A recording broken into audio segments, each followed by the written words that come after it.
Goeienaand. Good evening, everyone. Welcome to this press conference. Today, we'd like to release a white paper produced by the Cape Independence Advocacy Group, or CIAG. Dr. Jones Swart and Phil Craig, EXCO members of the CIAG, authored the paper, which analyzes the 2024 election results and their implications for Cape independence, and provides recommendations for how Cape independence movement should move forward. A copy of the white paper can be downloaded from the CIG website, and the address is www.capeindependence.org.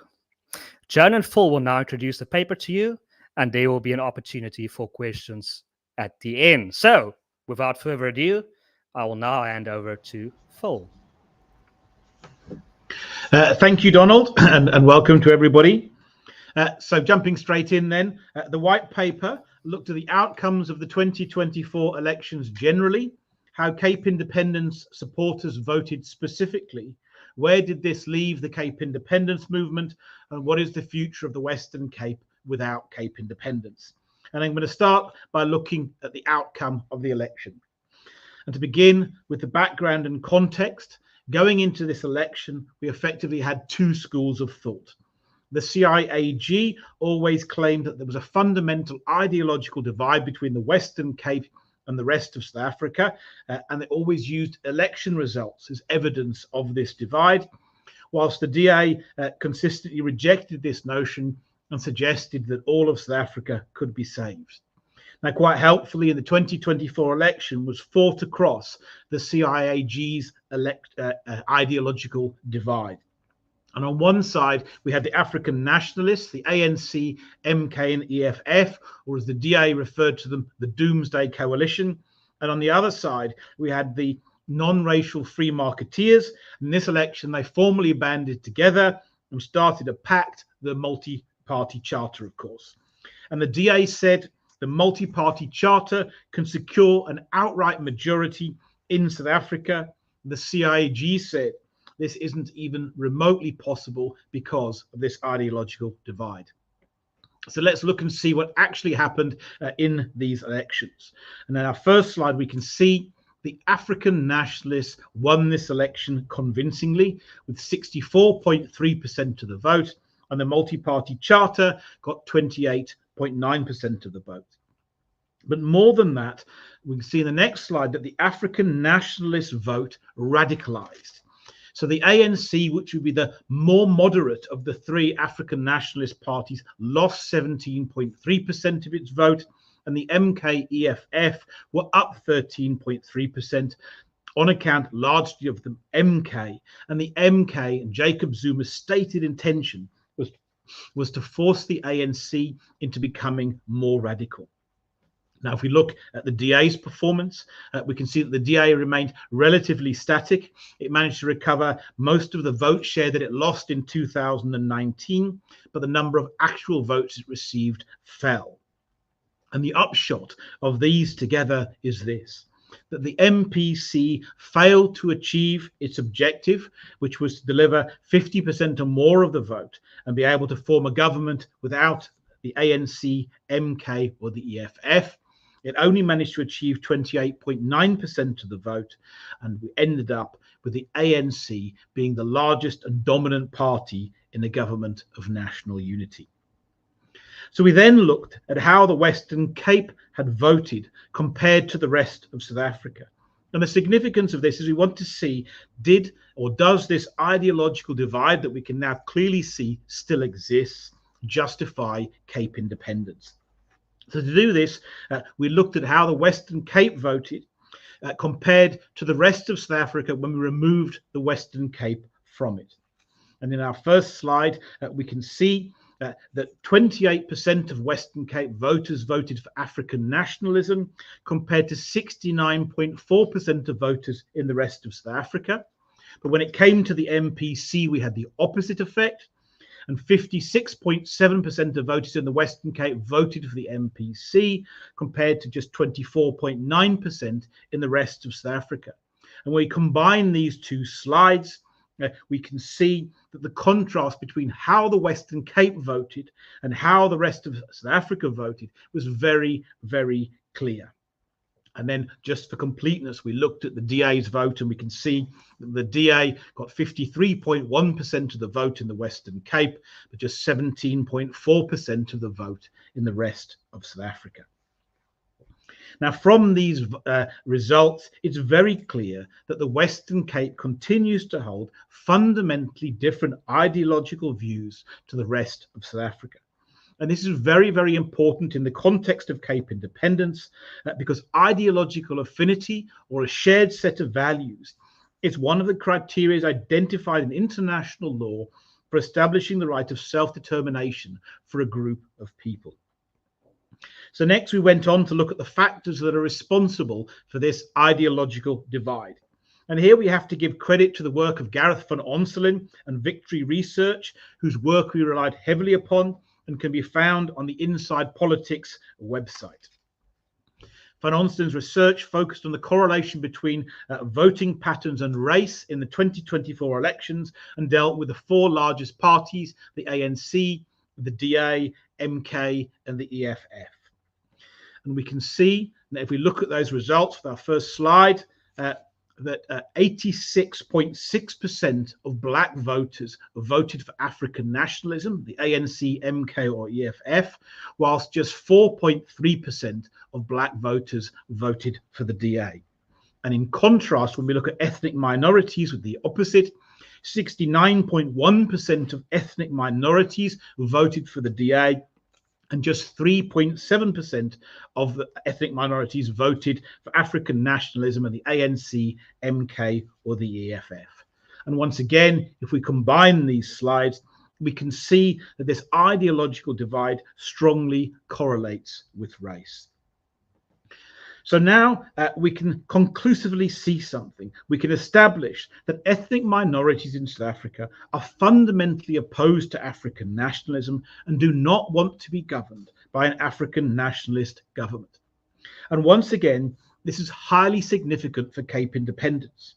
The protection of minority rights is a central theme of international law, and self-determination is the key remedy. We can see that South Africa's ethnic minorities are clearly unhappy with the government, and the Western Cape is the only province where ethnic minorities form a majority and are capable of governing themselves. Now, it's important to remind everybody that Cape independence is about a shared set of values and not race. So we must recognize that there's substantial support for Cape independence amongst black voters too. And that's because a sizable black minority also support non-racial free markets. And these are the people, these are the black voters who are likely to support Cape independence.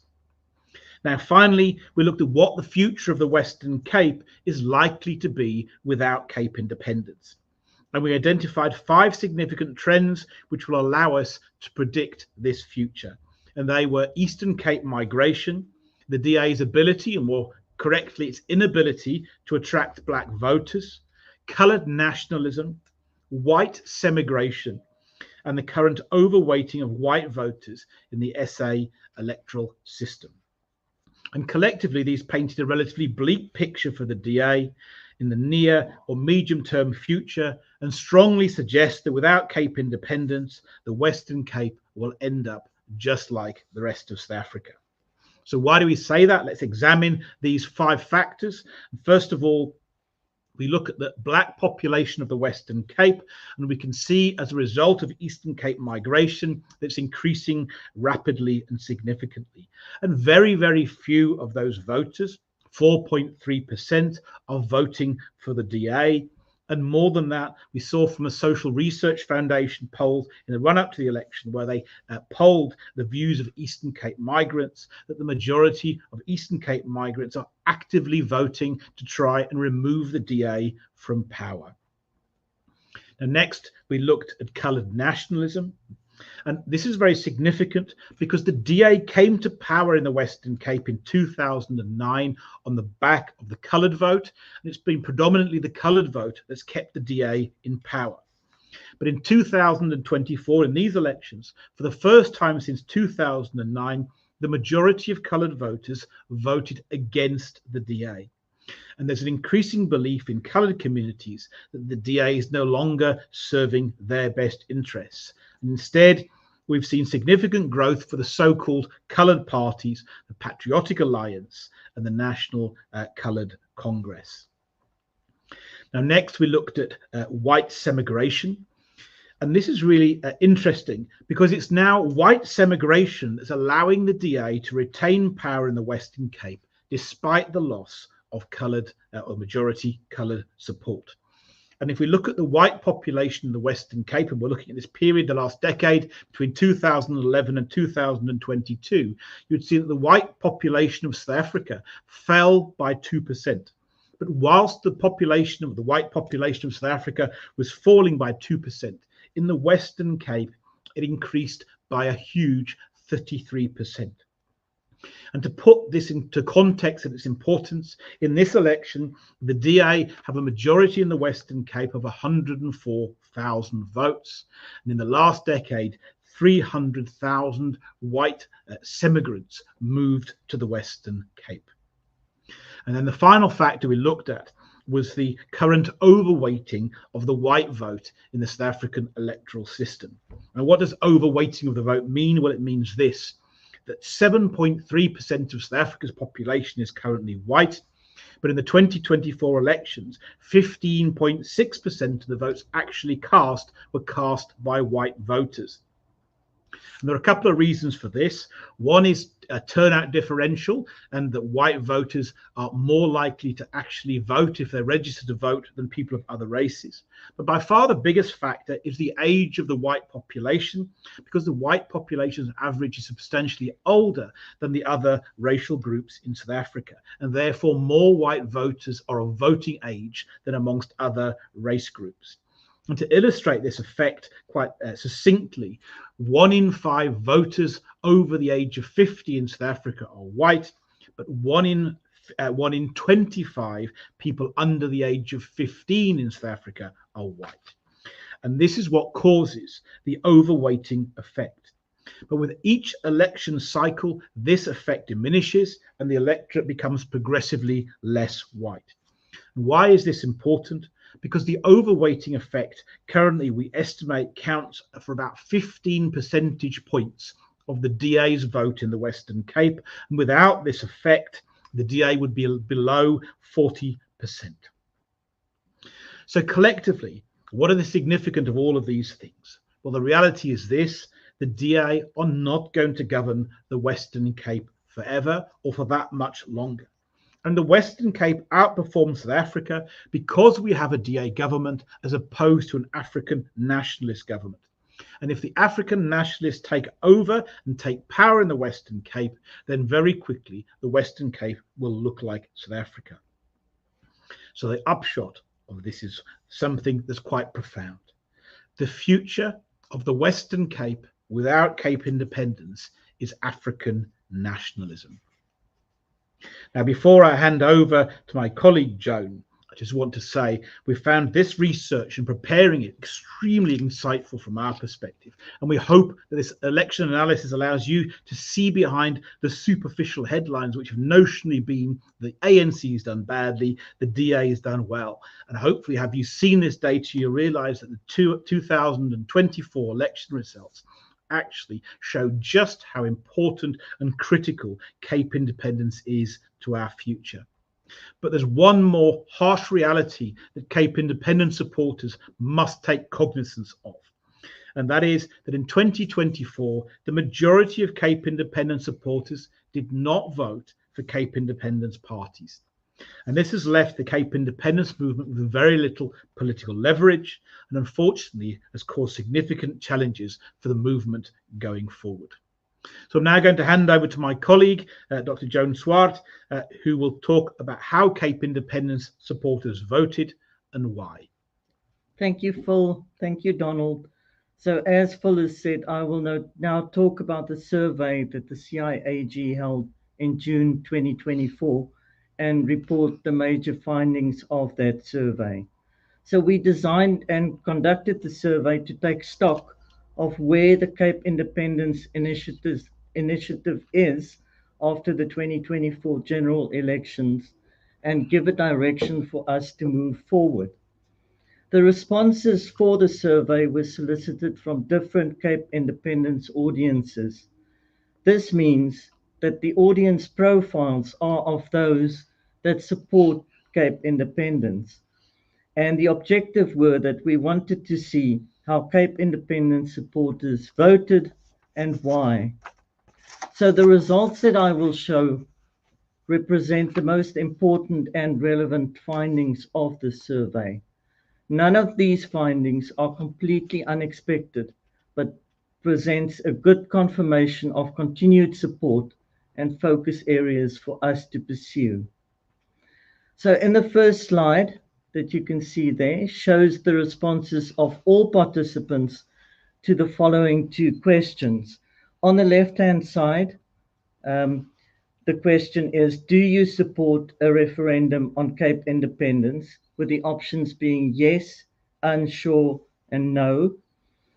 On the right-hand side, the question is, if we hold a referendum with a question, should the Western Cape leave South Africa and become an independent country, what would be your answer? With options yes and no. So as you can see there, the results show that just more than 90% of all respondents of the survey support a referendum, with 6.4% unsure and 3% saying no. I will look at the reasons why people indicated yes and unsure in a following slide.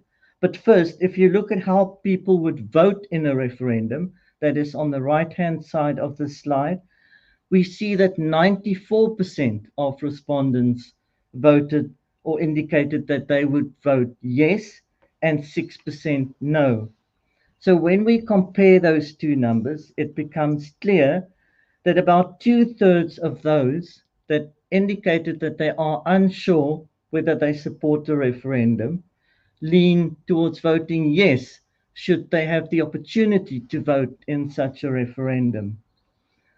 So the second slide is very similar, but here we isolated those respondents who indicated that they voted for the DA from the rest of the respondents. So they answered in these two questions, they answered the same questions, but of course, as I mentioned, they voted DA.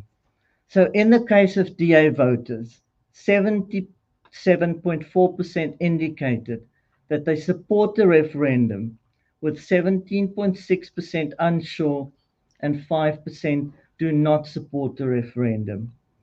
On the right-hand side, if we now look at how these DA voters would vote in a referendum, we see a similar pattern than before, as 88.7% would vote yes and 11.3% no. Again, the same as with all the respondents, this means that almost two-thirds of those that are not sure whether they want a referendum would vote yes if presented with one. So interestingly enough, in this case, among DA voters, these results align quite closely with a 2023 poll that showed that 78% of DA voters support a referendum.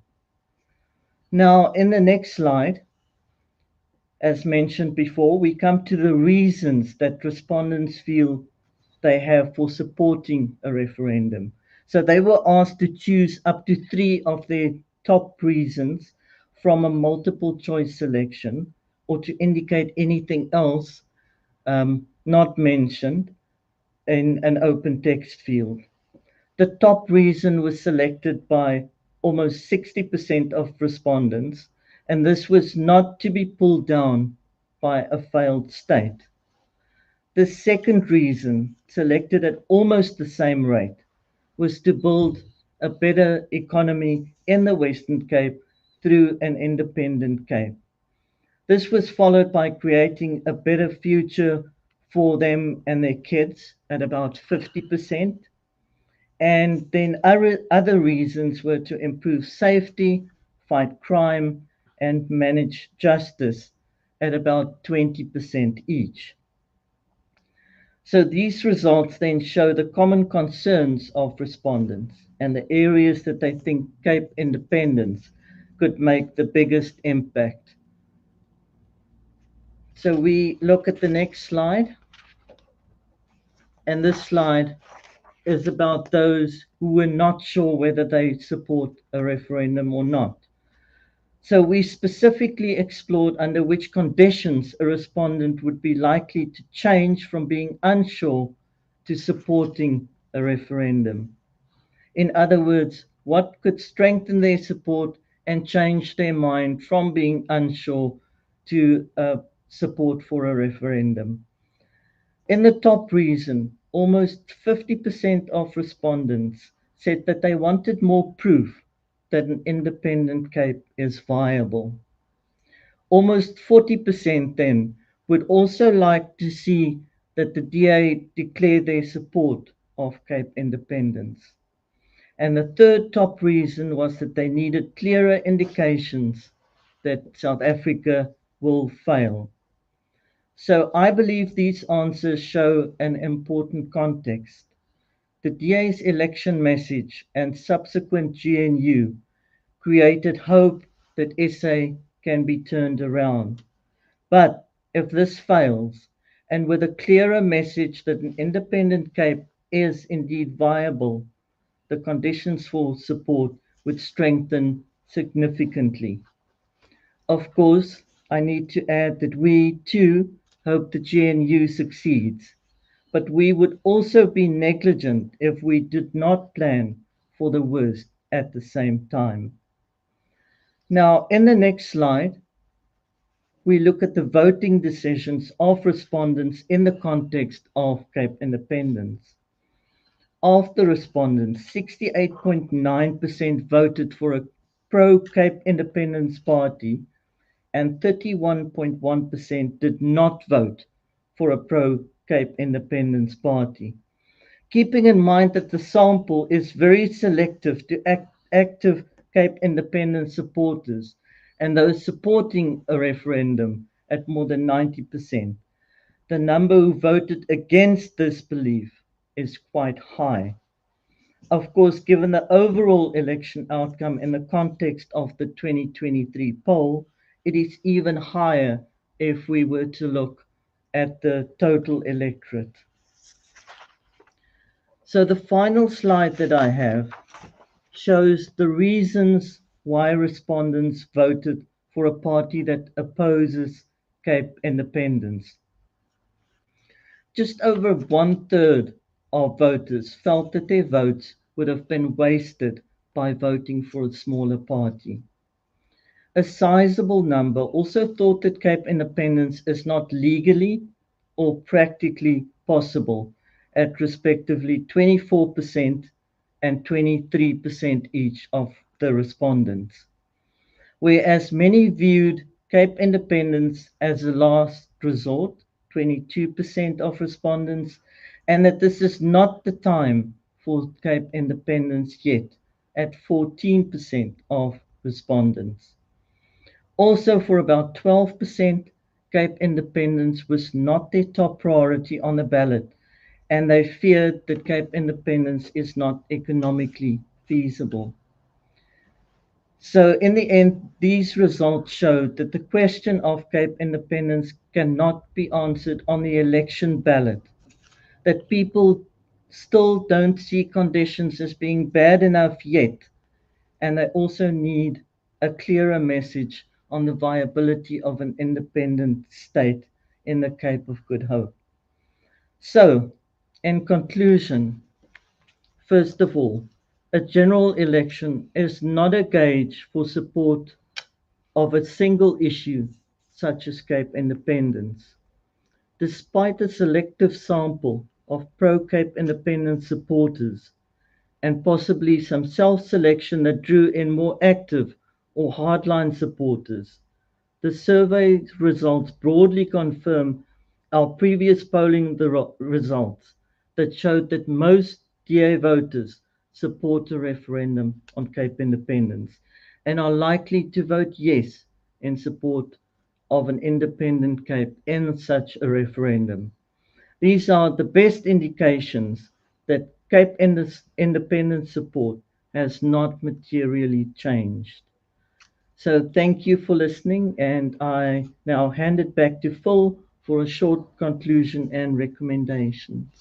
Thank you, Joan. Thank you very much. So this final section then says, where does this leave Cape independence and what are the CIAG's plans moving forward? So I'm going to start just by recapping on the current political landscape as it pertains to Cape independence, but I'm not going to go into too much detail.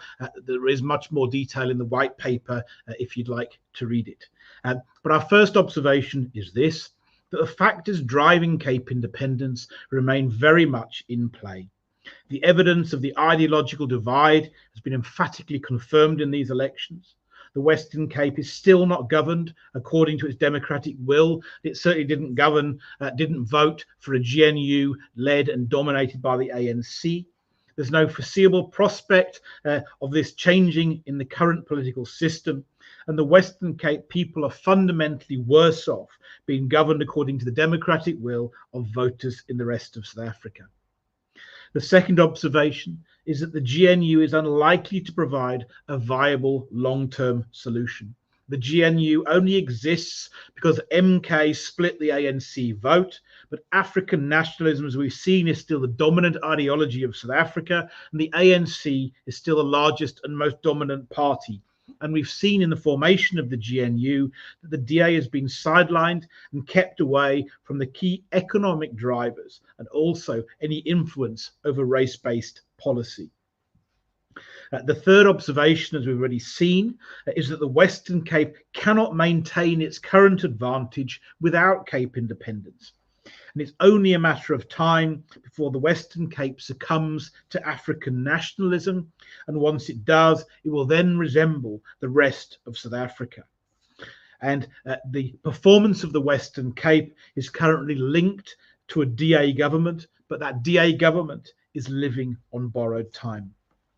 And then the final observation is that the prevailing sentiment in South Africa at the moment is that the GNU must be given a chance. And at the CIAG, we think this is correct. But for the reasons that we've outlined, we ultimately expect the GNU to fail, and we need to be ready if and when that does.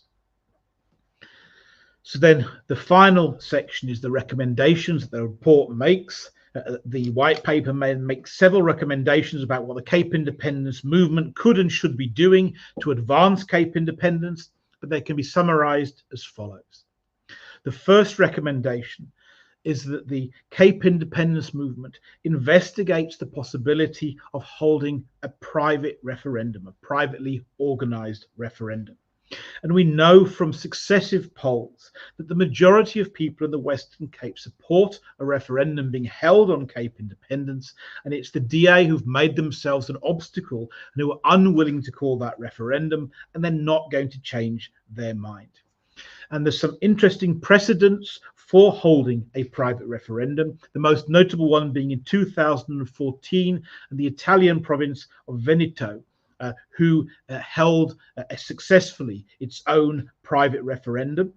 And if we hold a private referendum, we know that DA voters are going to vote for Cape independence, as likely will a majority of all Western Cape voters. And the holding of a private referendum will take the DA factor out of play entirely and allow us just to focus on whether people want Cape independence or not. And then the second recommendation, whilst that work has been done, is that we have to work hard to increase the depth of support. We know there's plenty of support for Cape independence, but it seems to be relatively soft support, and we have to work hard to increase the depth of support for Cape independence. And we can do this by dealing comprehensively with the main questions which are inhibiting support for Cape independence, such as legal viability, economic viability, and the practicalities, building broader and stronger grassroots movement, and working hard to develop a unified strategy across all the Cape independence groups. So then, in closing, I can confirm on behalf of the CIAG that we will now begin implementing the recommendations of this white paper. And that now concludes the presentation on the white paper. Thank you for listening. I'm going to hand you back to Donald. Thank you, Phil and Joan. Very interesting. I see already we have a lot of questions lined up here, so I'll now open the floor for those questions. First off, let me start with this one. Do you believe that DA will ever sacrifice the potential DA voters in the Western Cape by allowing its independence from the vet Martins? Donald, who's that directed to? No one specifically, but Phil. Okay. Do we believe the DA will ever sacrifice the potential DA voters in the Western Cape? I'm not quite sure I understand the question. Are we asking whether the DA is going to sacrifice voters outside of the Western Cape by allowing for independence? What's the? Have I missed something? Well, I suppose it's about the split of DA voters then between the Western Cape and the rest of the country, and how they would, whether they would actually want to manage that. Sure. Well, look, I think what we can say, so thank you, and apologies if I've misunderstood that and I'm being a bit slow there. Look, I think the reality is we know where we are. I think that the DA voters, we've seen in repeated polls, are in favour, and quite strongly in favour, of Cape independence. There's definitely support there, and unquestionably there's many people within the DA who also privately will support Cape independence. But as a party, they've made a decision to not grant this referendum, even though they know the majority are in support. And at this point in time, I don't think the DA are going to change tack. And I think, you know, we can keep on trying to flog a dead horse. We can keep on trying to influence the DA and force them to hold this referendum. But actually, there is this potential solution, which we think will be a very good option, to just take the DA out of play and organise the referendum ourselves. Because ultimately, what's a referendum about? A referendum is about establishing the democratic will of the Western Cape people. And if we organise that referendum professionally, and if we bring in independent international observers that will confirm that it was free and fair, and it definitively establishes the democratic will of the Western Cape people, that then will be very, very difficult for the Western Cape government to say what the Western Cape people want doesn't matter. Thank you, Phil. Next question from Jay.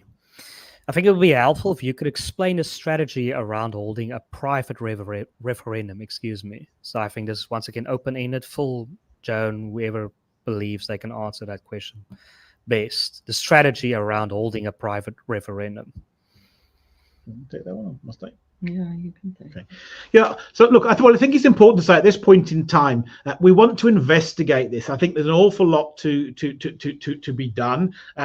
And therefore, I would sort of not want to get drawn too carefully on what's going to happen. This is just the first step. This seems like the logical solution. There's precedent. We're in touch with the team. In fact, Joan's in touch with the team from Italy who held the Italian referendum.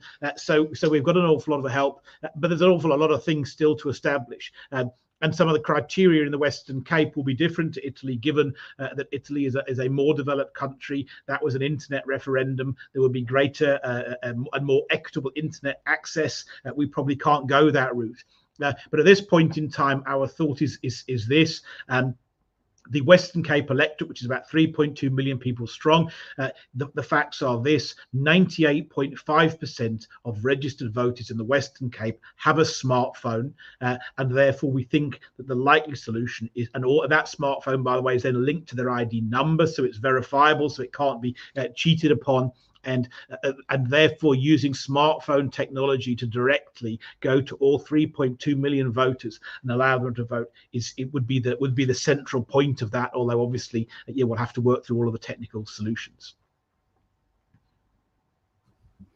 Thank you, Phil. Here's a general question from Devandre Fritz. Good evening, Phil and Dr. Joan. You failed to secure enough seats for a position in the Western Cape Provincial Parliament. How do you plan to convince voters to support a referendum should one be called?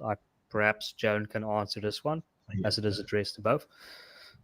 Yeah, I think I can just reiterate what I said, and I think Phil said the same. A general election and an election of political parties and political representatives are quite different, materially different from a referendum that's about a single issue. So, as you know, a political party has a whole manifesto with different ideologies.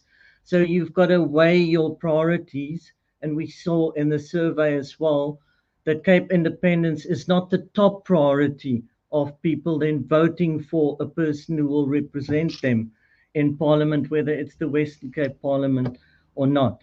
So that is just the case that the referendum and a general election are just completely different things. So you can't compare the two at all. And one planning to convince voters to support a referendum, our polls and the survey already shown that by far the majority already support a referendum and indicate that they would vote yes. Thank you, John. Next question from Etienne Martin. Phil, directed to Phil. Do you believe that the unexpectedly poor results in the 2024 election result in long-term harm to the public's faith in Cape independence? Well, I think they absolutely have and will cause short-term harm to the public's faith in Cape independence. And I think the results of the election were disappointing and obviously very, very frustrating for us. We went in, both Joan and I at the referendum party, and we very, very clear. We said if you want Cape independence, you need to vote for Cape independence, and Cape independence would be immeasurably easier to deliver had people gone and done that.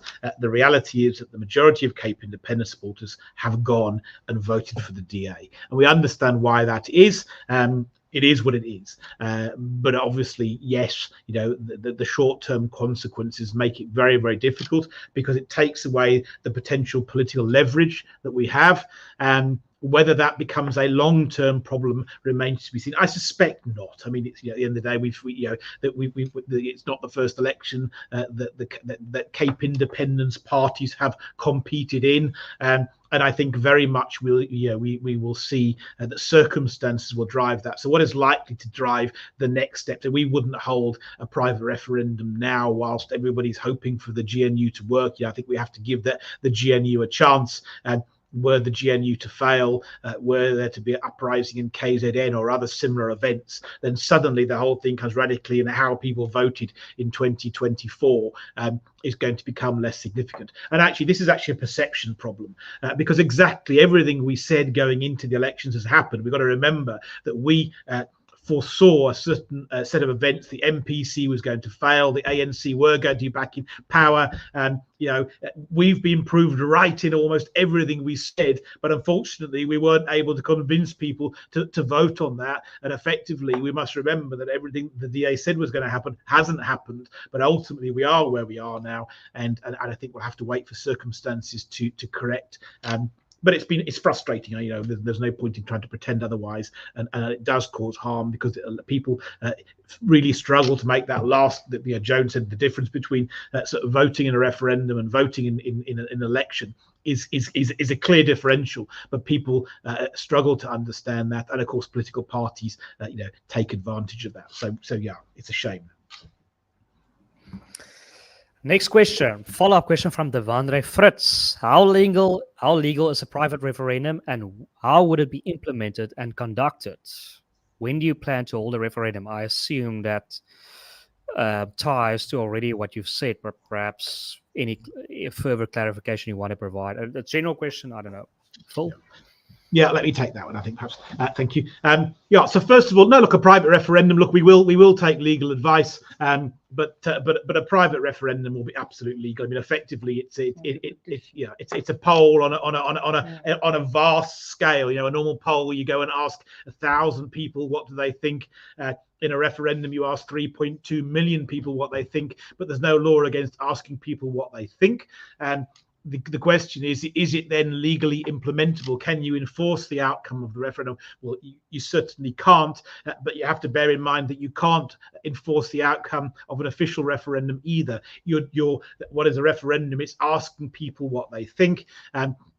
But the significant legal precedent for this, and obviously the two big cases, would be the Quebec case in Canada's Supreme Court of Canada and the Scotland case in the UK Supreme Court, which both effectively found that in a democracy you can't ignore the outcome of a referendum. So as long as you have a credible referendum, let's say we get turnout of 40% or something, all of a sudden 1.5 million or 2 million people vote, and there's a clear majority for Cape independence.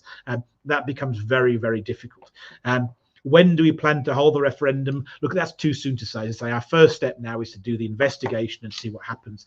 And clearly, we'd want to hold that at an appropriate time. I mean, first of all, one of the strategy actually we've gone with the CIAG is, look, let's hope for the best. Let's give the GNU a chance. We're here now, whether we wanted to be here or not. We're going to try and save South Africa. The DA have said they can try and save South Africa. Let them. We support them. Ultimately, we want a better life for everybody. And if they can pull off some unlikely miracle, we'll be absolutely delighted. But actually hope for the best, but plan for the worst. And I think we need to put everything in place. And what we'll start doing now as an organisation is investigating, making the preparations so that should the need arise to call this referendum, and we suspect it will, that we're then ready and we're not caught waiting without a response. Next question, quite controversial. Phil, will there be space for Black South Africans to migrate to the Western Cape and change citizenship? Absolutely. So I hope, and it's one of these very difficult. I'm glad you've asked that question, because I think it's really important that we deal with this. And it's difficult because we've addressed some of the sort of racial statistics that have come out of Gareth Van Onselin's research. And it's important to deal with these questions. Cape independence is about a shared ideological affinity, a shared set of values. And one of the key values is non-racialism. So the notion that we would want to create a country based on non-racialism and then exclude people on the basis of race would be absolutely abhorrent to us. What we want to do is we recognize that South Africa's the dominant philosophy is African nationalism, centralization, and all of the economic disaster that goes with those policies that we've seen. And actually, we want to do it differently. We want a genuine, non-racial, broadly capitalistic society where we can create a better life for all, and we want everybody who shares our values to come here, whatever their race is. And actually, if Black South Africans weren't trying to come to the Western Cape and be part of what we're building, we'd be doing something horribly wrong. From Iron Fist, greetings from Switzerland. I know of many expats here in Europe who would love to bring their businesses' foreign capital back to an independent Cape. Do you have a revised timeline for us? It's directed to Phil. Yeah, look, unfortunately not, because I think we're in a period of unprecedented change. So I think it's very difficult to say what's going to happen. I think this will start to emerge. We've now got this government of national unity. I think this government of national unity, I'm speaking personally now, is probably going to be around for some time, because I don't think it's anybody's interest at this point in time to bring it down. I think its challenges will come in 26, 27. And so therefore that kind of gives us some, and I think whilst things are going well, it would be pointless to hold a referendum on Cape independence, and counterproductive. I think we kind of have to give the GNU chance to succeed. And I think the DA have said, look, we can save all of South Africa. So now it's almost right. Well, here you are. You're in government. Show us that you can save all of South Africa. This is your opportunity. And obviously, if that collapses, and ultimately, we know that the overwhelming majority voted for African nationalism, then I think all that's left on the table then is Cape independence, and then perhaps this was the way that it was meant to be. So I think it's difficult to say what that timeline is going to be, because I think we're going to have to sort of play what's in front of us. But what we know we are going to do is start working right now. We're going to make that assumption that Cape independence is the solution. We assume that the GNU isn't going to fail, or that is going to fail, although we hope to be wrong. And we're going to start making all of those preparations. And obviously, we'll just communicate with people as we work through that process. Next one is sort of more of a general comment, but I think it can be transferred to a question. A few elections ago, there were thousands of votes dumped in a ditch. This was reported, yet the IEC found no problems in Natal. We must be naive to trust election results in this republic. So the general question there would be, can we really trust the IEC? And is the IEC a method by which we can deliver Cape independence if we can't really trust the IEC in elections?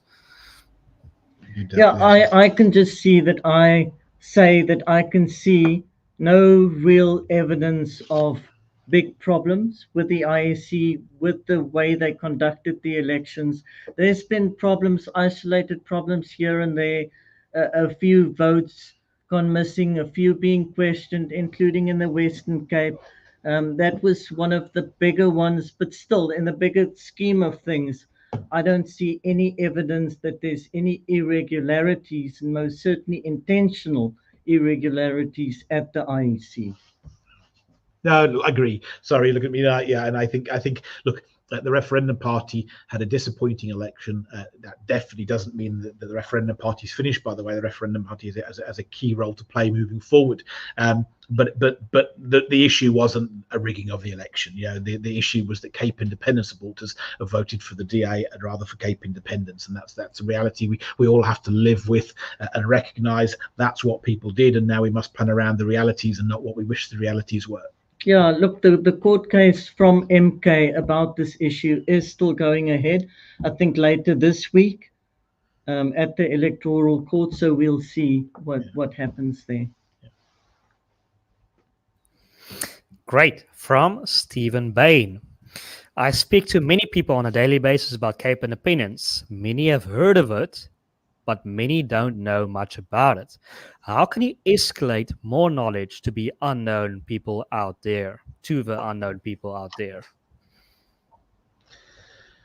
Yeah, look, I think that's a great question, and people will say, look, so it's when we poll now, awareness of Cape independence is very, very high, above 90%, and that's the first hurdle. But awareness and knowledge are two very different things, and I think it's good that you've used the word knowledge. Yeah, they kind of heard of it, but actually people have a deep understanding of what it's about is a very different thing. And I think the honest answer is there are just no shortcuts here. Obviously, if somebody gave us 50 million rand, we could speed up the process, but it's just about consistently doing the right things, being there, being an organization or a group of organizations who just habitually stick to their principles, stick to their core values, communicate in a professional way, and allow that to come. And at the end of the day, what's the old saying? There's nothing so powerful as an idea whose time has come. And clearly the 2024 elections wasn't the time for Cape independence. I wish that it was, but it's building all of the time. And one of the things we've talked about actually in the white paper, it was interesting, and you often see anecdotal things.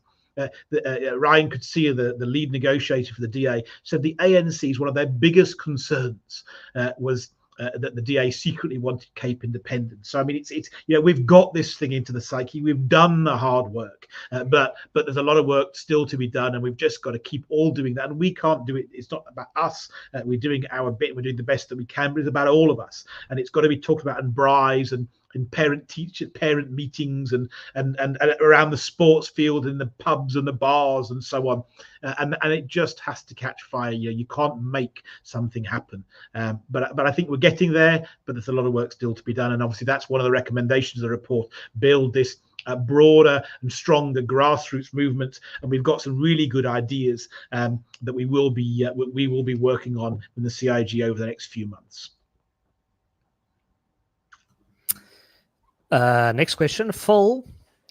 Will the Cape Independence Forces join with the Indian and Coloured Party? I don't know precisely what they mean with the Indian Party, but Coloured parties, perhaps you can assume the National Coloured Congress. Well, so the answer is we habitually engage with all parties. And sometimes it's that just takes time, and obviously it takes two to tango. So you can go and talk to all sorts of parties. It doesn't necessarily mean that they're going to engage you back, but I think we've been very good at that.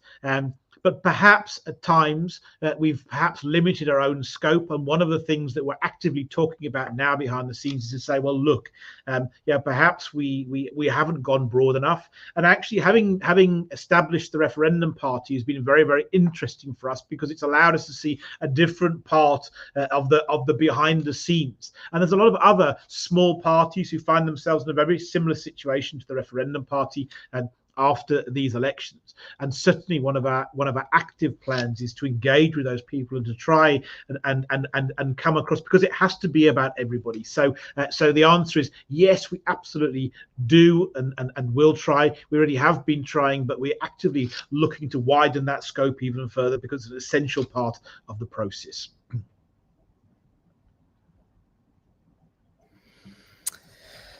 Once again, directed to Phil from Pam. Phil, you had just said that that we have to give the GNU an opportunity to succeed. My question is a GNU truthfully honest, capable of succeeding? Yeah, good question. Look, the honest answer, Pam, is no, I don't think it is. But it's not about me and it's not about us. The reality is that South Africa at this point wants us to see. So there's no point in trying to push the ball uphill. We've had the election.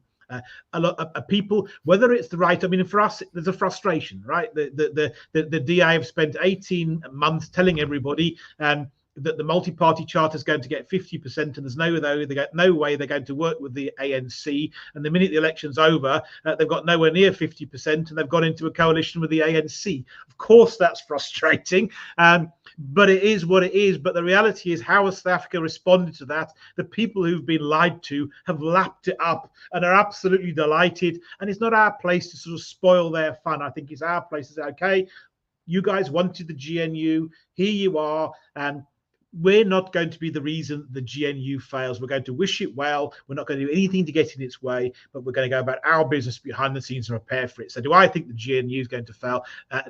Absolutely do, because if you look at that ideological divide, the vast majority of people in South Africa want African nationalism, and that is completely at odds with what most of the other parties, and the DA specifically in the GNU, want. So at some point, something's got to give. But so that's the honest answer. No, I don't. But we're not going to be, and no one's going to thank us for being the sort of harbingers of doom. We must let them get on with their thing, and from our side, get busy with the contingency plans, the planning for the worst. Okay, a general comment. And also a question. I think many people are aware of Cape Independence, but we're still confused about Cape Independence Party versus Cape Exit versus CIAG versus Referendum Party. Was that a problem? Is that something we had to address? That often comes up as an issue, this confusion between all the parties, groups, institutions, whatever you want to name them, who's actually a party, who's not, who stands for what. We are always actively engaging with the other groups, and we will most certainly keep on trying to build alliances with everybody and see how we can move together towards, let's say, for instance, a privately organized referendum. Maybe if I just jump on the end of that, at various times we've suggested, people say, why don't you all work together? And I have to say, we've often put that on the table. We're not opposed to clear. We recognize the issue. That is far easier said than done. And people, we have to recognize that, but we're not opposed to that. But obviously it's not an easy thing to do. And in the meantime, the important thing is they work together, as Joan said. Great. So the last question, I see we're running out of time. So the last question from Leela. Where will you get the phone numbers of the voters for a private referendum? Will the IEC need to be involved? Look, the IEC won't need to be involved, and look, all of that data is available, and that's something. Look, the issue getting the details isn't the hard part. The details, in fact, we already have. There'll be some legal requirements around that, around POPI and a POPI Act and so on, that we'll have to deal with, and that's something we'll have to sort of cross off. But look, I mean, you know, to get a phone contract in South Africa, you have to prove your ID. You have to be verified. Every phone number is attached to a specific person. It has to be for crime purposes. And you know, we have the details of everybody on the South African or the Western Cape voters roll. So it's a legal issue rather than anything else. Great. Thank you, Phil and Joan. Is there anything else you want to say before we conclude with this press conference?